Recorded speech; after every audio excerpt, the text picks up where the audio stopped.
الحمد للہ رب العالمین والصلاة والسلام علی خاتم النبیین اما بعد فاعوذ باللہ من الشیطان الرجیم بسم اللہ الرحمن الرحیم ان الذين كفروا وصدوا عن سبيل الله قد ضلوا ضلالا بعيدا۔ ترجمہ، بے شک وہ لوگ جنہوں نے کفر کیا اور اللہ کی راہ سے روکا، بے شک وہ دور کی گمراہی میں جا پڑے۔ ان الذین کفروا، بے شک جنہوں نے کفر کیا۔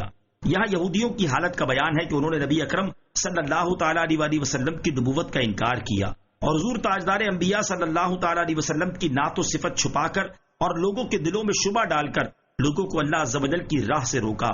بے شک وہ ان حرکتوں کی وجہ سے دور کی گمراہی میں جا پڑے، کیونکہ ان میں گمراہ ہونا اور گمراہ کرنا دونوں چیزیں جمع ہو گئیں۔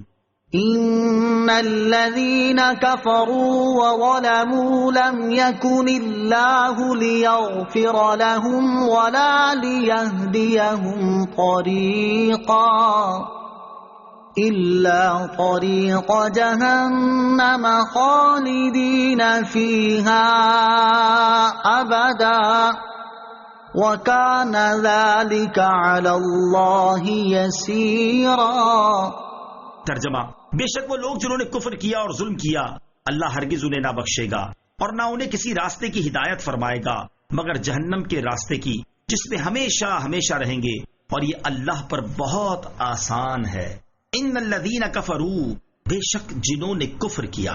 یہاں بھی یہودیوں کا بیان ہے کہ انہوں نے اللہ عز و جل کے ساتھ کفر اور کتاب الہی یعنی تورات میں موجود سرکار دو عالم صلی اللہ تعالی علیہ وسلم کے اوصاف بدل کر اور آپ صلی اللہ تعالی علیہ وسلم کی نبوت کا انکار کر کے ظلم کیا۔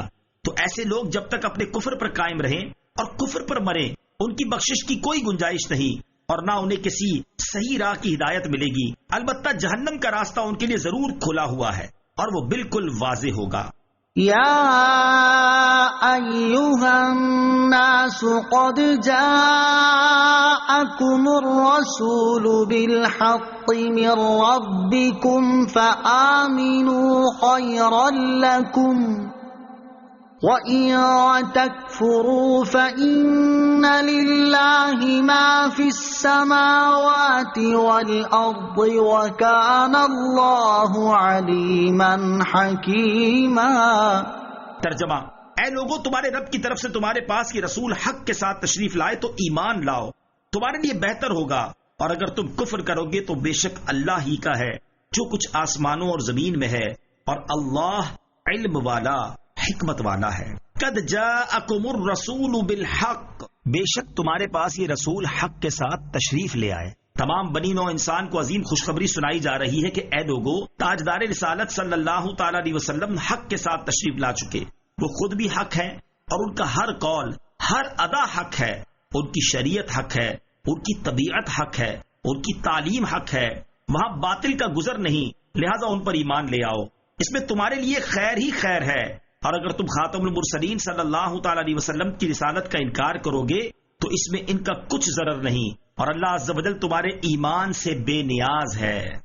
صدق اللہ العظیم۔